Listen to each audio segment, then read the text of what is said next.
One question I get asked a lot is, Jace, what are the best sets to spend my money on when I want to invest? I don't know what to buy.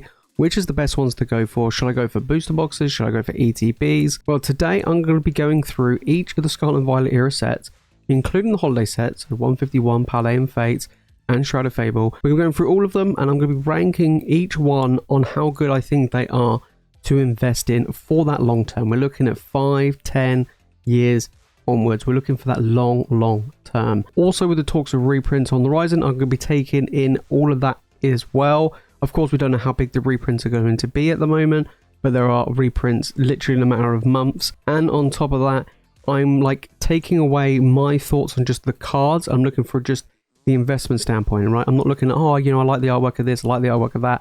It's not that. We're looking at the data today. We're seeing which is going to be good. So let's jump in. Yeah, I'm going to be looking at TCG Player and Pokédex.io today at each of the sets. Like, we're looking at the booster boxes or the ETBs if they're a holiday set. And we're going to be taking a look, and we're looking at the set list as a whole, right? The overall value of the set, and just seeing like what the value is of the set regarding the singles in the set, and also the booster box themselves, and seeing where they've done so far, like in their progression. Of course, you know, we're starting things off with Scarlet and Violet base, which, you know, as a rule, a base set is not usually that great, but this is, in my opinion, one of the best base sets out there of recent times. I mean, Sword and Shield has done very well in the form of investment side of things. With Scarlet and Violet base, even though I think it's really good, the data is not doing very well. So we take a look at the base set over here on TCG Player. We can see $93, and it's not really performing massively well. We can see here that over the past 3 months hasn't done great. This set's been out over a year, and it has gone up. It's gone up by 15%, which is pretty good. Now, this is what I would call a low risk set, just because the entry point is pretty low, right? We're looking at under $100. When we're looking at these booster boxes over here in the UK, we're looking at around about £100, maybe a little bit less.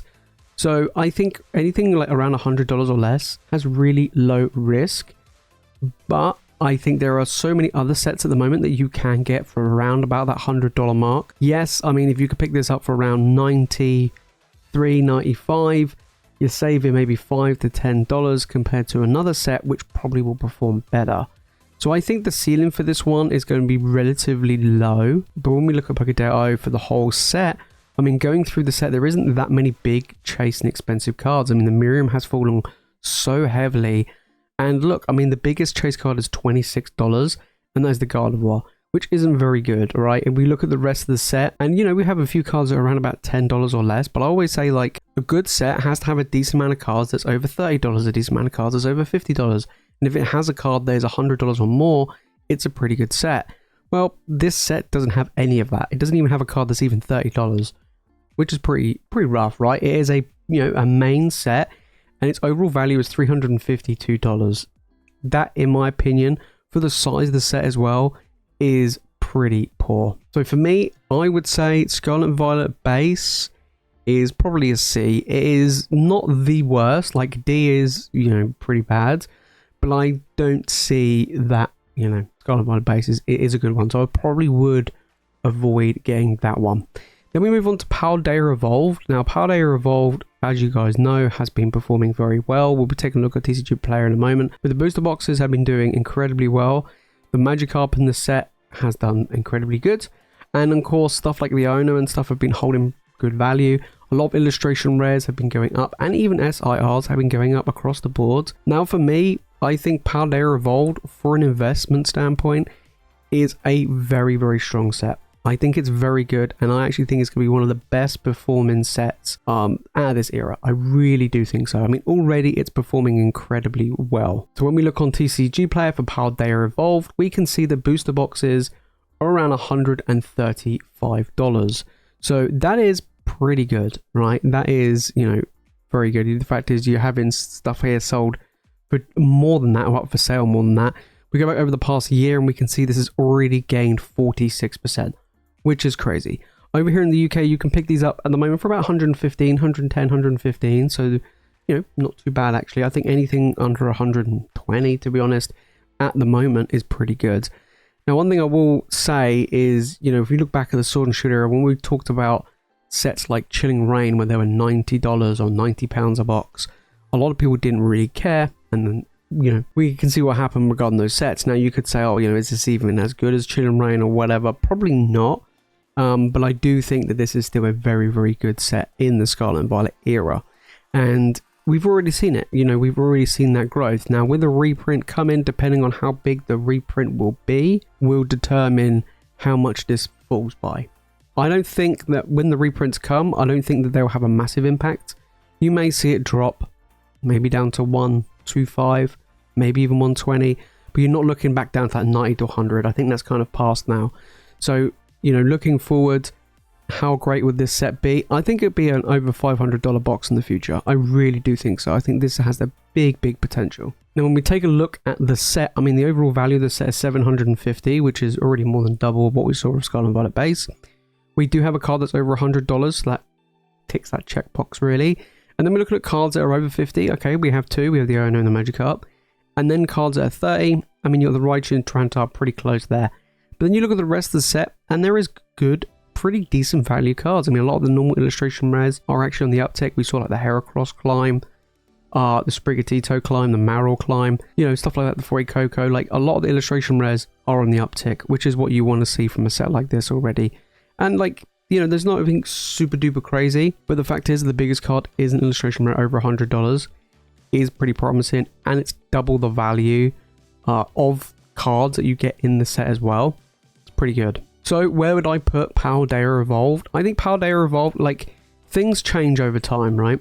And I think, a few months ago when I did a tier list for this, I was like, yeah, Paldea Evolved is a home run set. And I do think it's very good, but I don't think, as of right now, it is the best set, even with a booster box. I don't. So I actually would put Paldea Evolved in A. I think Paldea Evolved is going to be very good, but I don't see it being the best. Time will tell. Things will change. We've already seen stuff change already, but that's where I'd put it. So then we have Obsidian Flames. Some people actually say that Obsidian Flames is worse than Scarlet and Violet base. It is a smaller set.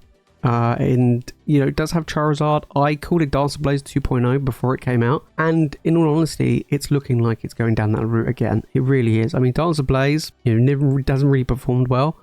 It is sat $150, so it has gone up from, that 90 to 100 when it came out. So, Obsidian Flames has that potential. Even if it reaches its MSRP, that's still pretty good, right? We've seen Battlestar do really well. So it has that potential to climb. So when we look at Obsidian Flames right now on the market, we're looking around $113. And it's been pretty stable. It's gone up 9% over the past 3 months. We go back over the past year, and it has gained about 15%, or just over 15%, which is still relatively good. That's still growth. That's exactly what we want to see. It's not super duper crazy. It's not as good as Paldea Evolved. It is doing better than Scarlet and Violet base. I think for an invest standpoint, I think this will perform better than Scarlet and Violet base. I actually do think so. I think, even though some people don't like Obsidian Flames, I think it will just perform better than Scarlet and Violet base. Who knows? I just don't see Scarlet and Violet base going the same way as Sword and Shield base. It might just go similar to Sun and Moon base, which didn't do very well either. But yeah, I don't see the ceiling being massively high for Obsidian Flames. Just the way it goes. But when we look at the value of the set of Obsidian Flames, don't forget it's a small set as well. $233 in value. So you can complete the whole set for the price of 2 booster boxes. That's crazy. That's actually crazy. So, you got this big Charizard. I say big Charizard. It's about $40. So we do have a card that ticks the above $30 mark, but we don't have a card that's 50. We don't have a card that's 100. And then after that, the rest of the set just kind of sucks, really. Because, you're starting to look at reverse holos being in the top 10 most expensive cards in the set. It's just not great. It really, really isn't. For me, I think that Obsidian Flames is kind of like a Darkness Blaze 2.0. It really is. Is it better than Scarlet and Violet base? It's a tough one.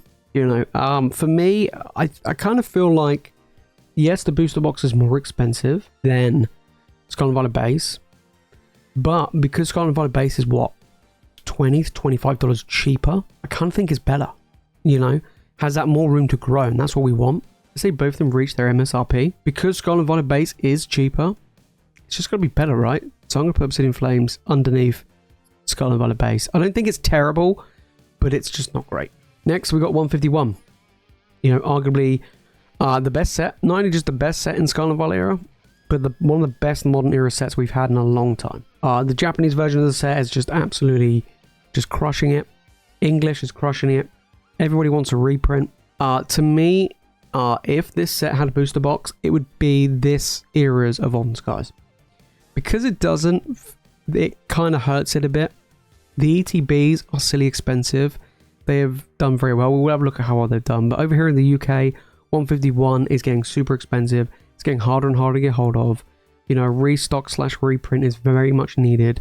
We're getting little drips and drabs. We just had a restock of the booster bundles on the Pokemon Center website. They pretty much disappeared in like an hour. So it's super difficult to just get hold of any for a reasonably good price. It is such a super strong set. So when we look at the regular ETBs, not the Pokemon Center ones, just the regular ones, we're looking at $84. Don't forget, this is just for a normal ETB. Over the past 3 months, it's gone up by 23%.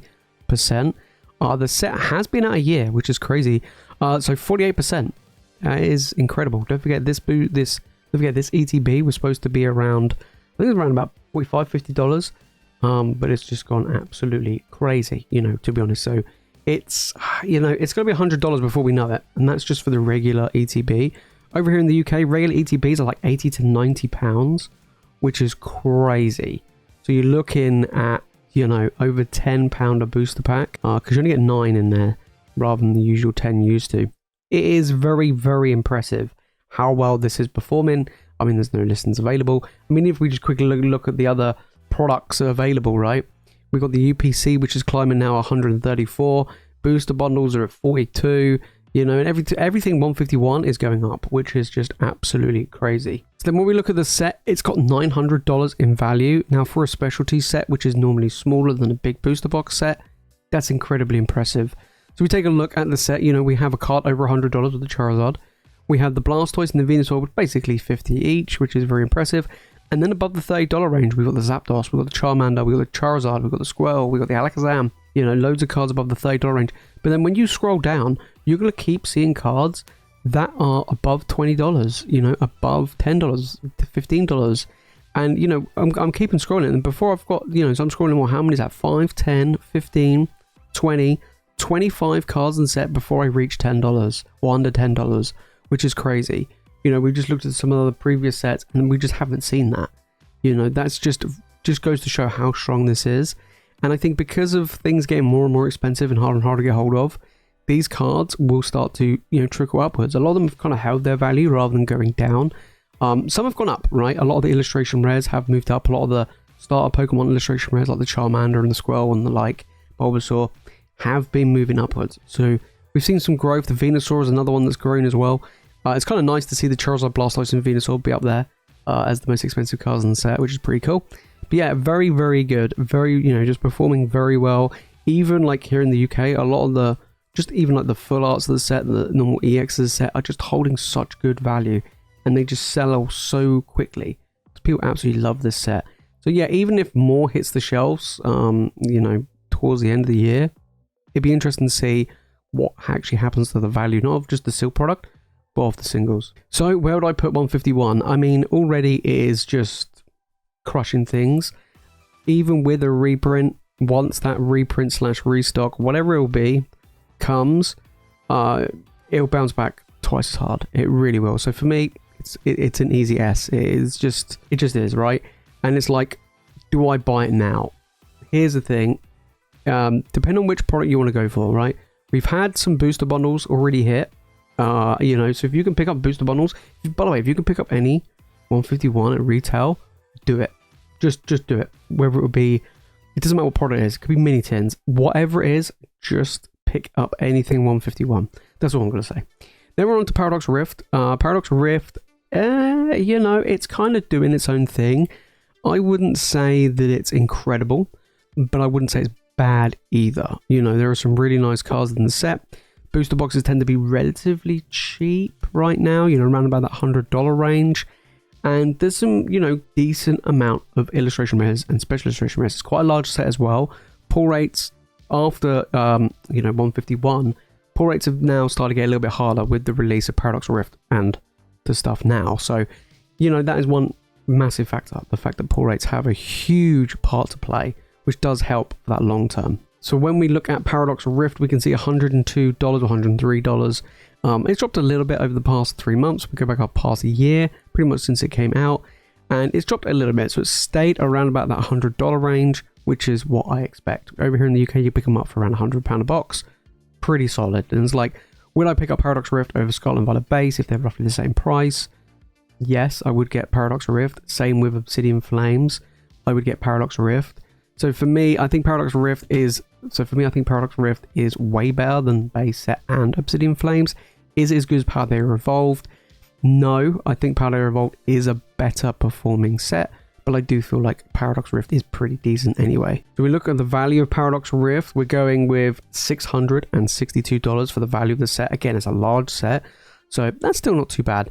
Let's take a look. We don't have any cards that's $50, but it's kind of $50. You know, you got the Groudon and the Roaring Moon, pretty decent. And then after that, we've got cards like the Altarian stuff, which is $25 or less. And, you know, we've got some, you know, we're holding the fort with some cards. You know, we're scrolling down. You've got at least, what, 5, 10, 15 cards in the set, or more than 15 cards in the set that are like that $10 or more, which is pretty decent. You know, that's exactly what we want to see, is having cards like that really hold things down. And it goes to show how powerful 151 is, right? Like how many we had to scroll down by.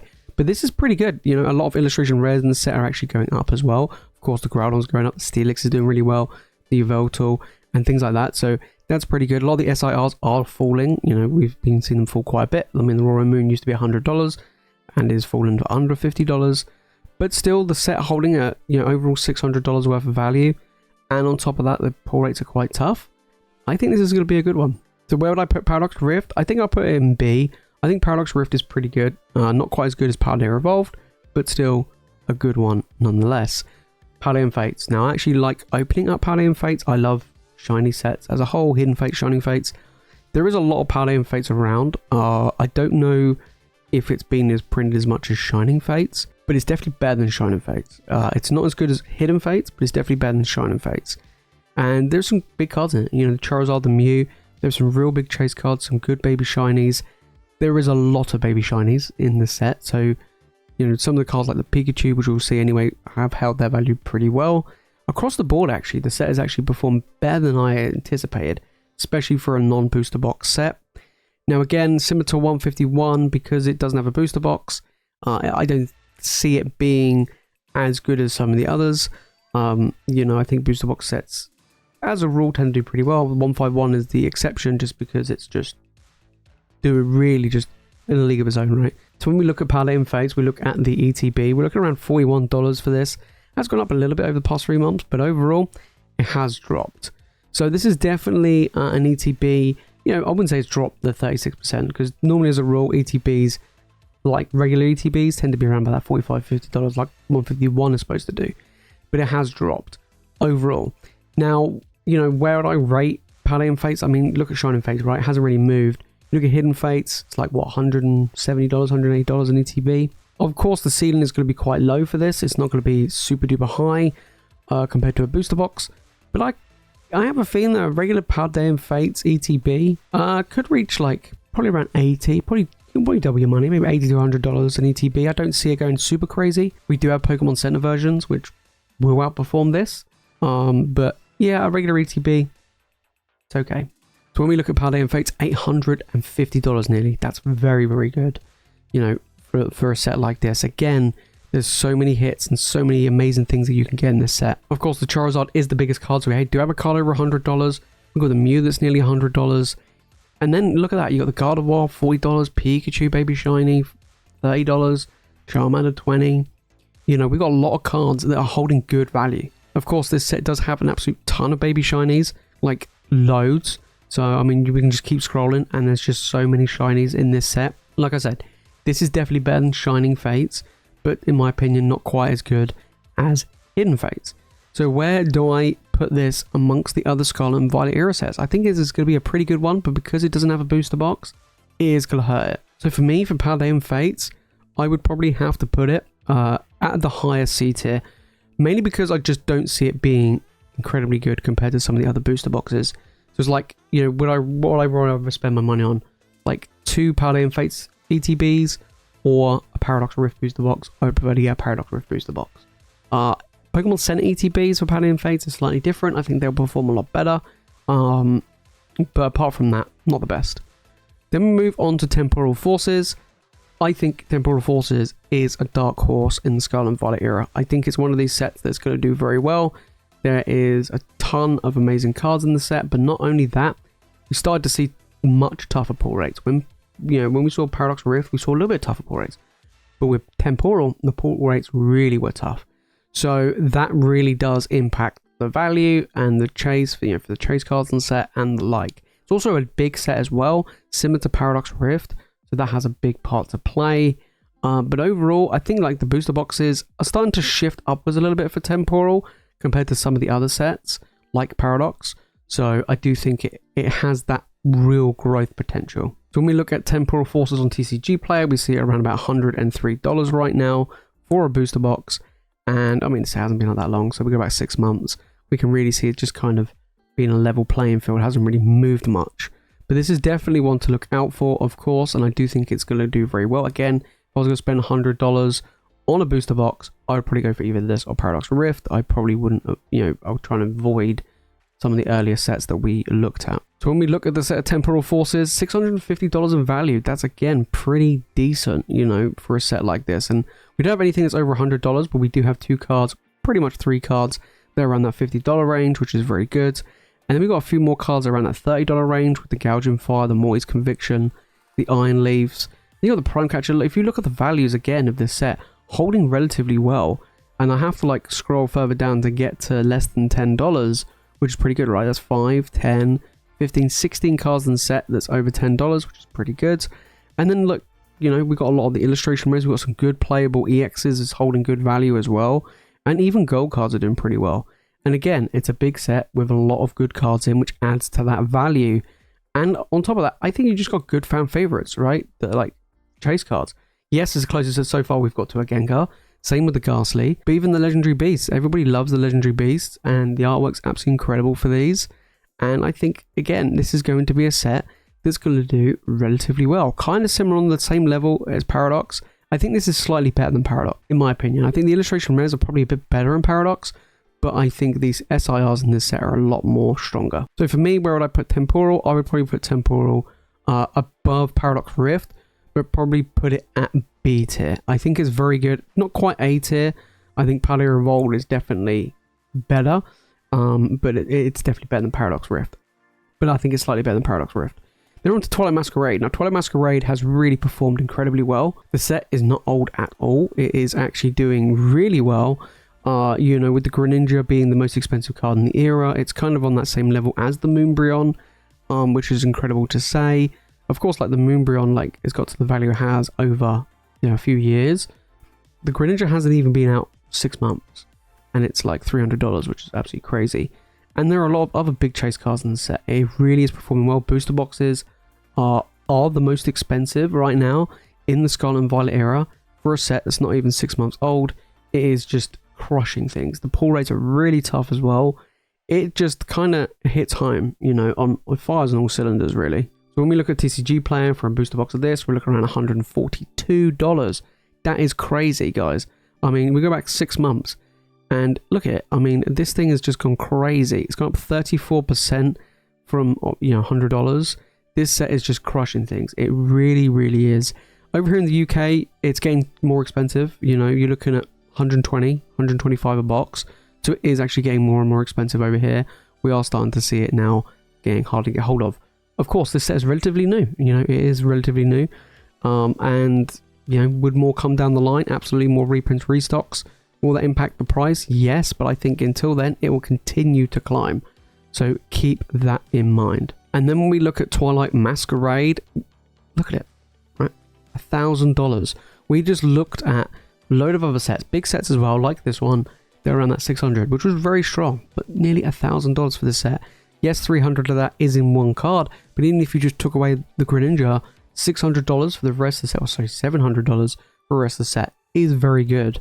So let's take a look. So of course you've got the Greninja, which is just crushing things, but then we have a card that's, $80, $70, multiple cards that are around that close to $50 range, which we don't normally see multiples at that. And then above 30, you know, we have a whole load of cards. We got the Eevee, we got the Ursalunas, we got 1, 2, 3, 4, 5, 6 cards that are around that 30 and above. And then we keep scrolling, and what's under $10, we're going to keep going.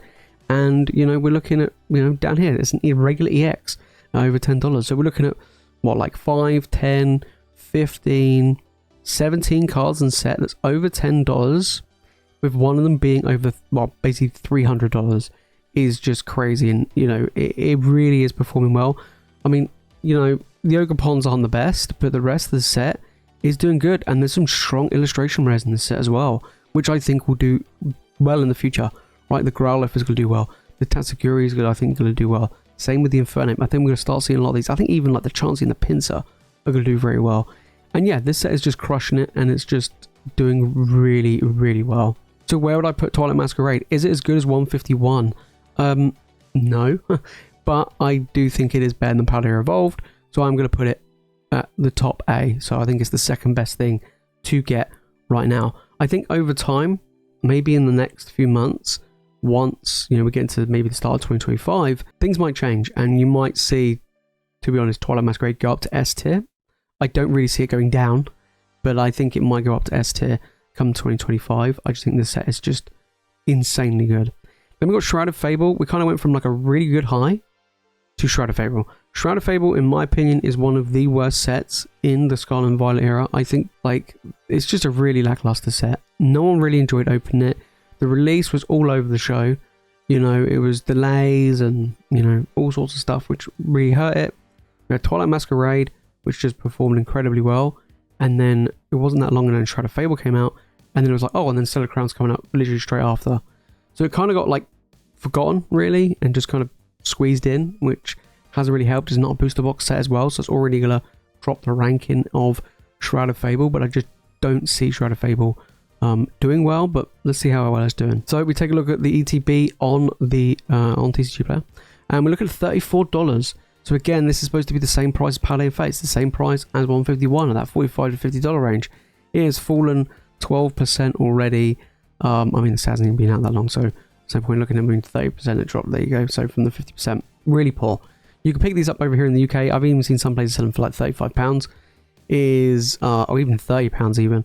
It is like really easy to get hold of. People really don't care about this set. Like there's people that I've spoken to, and they're like, you know what, I've not even bought a single pack. I've never even opened up a single pack. I just do not care for this set. But the value is there with Shroud of Fable. $600 for this set, which is kind of interesting. So again, we don't have any cards that are over that $100 range, but we do have a few cards at the 50. In fact, we've got 3 cards at the 50 with the Earthen Vessel, the Bird, and the Trainer.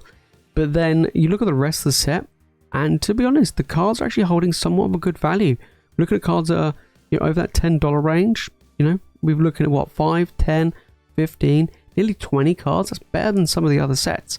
So it's kind of interesting. The value is there, you know, in this set, and you may find the value will be there only because people not really open this up much, because everyone's opened up the most recent set. They're still trying to get Twilight Masquerade and so on and so forth.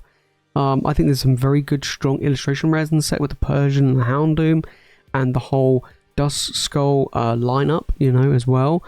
And overall, I mean, I could see like the Earthen Vessel and stuff, you know, falling in value once they're no longer, you know, playable. But as long as they're playable, it will hold its value.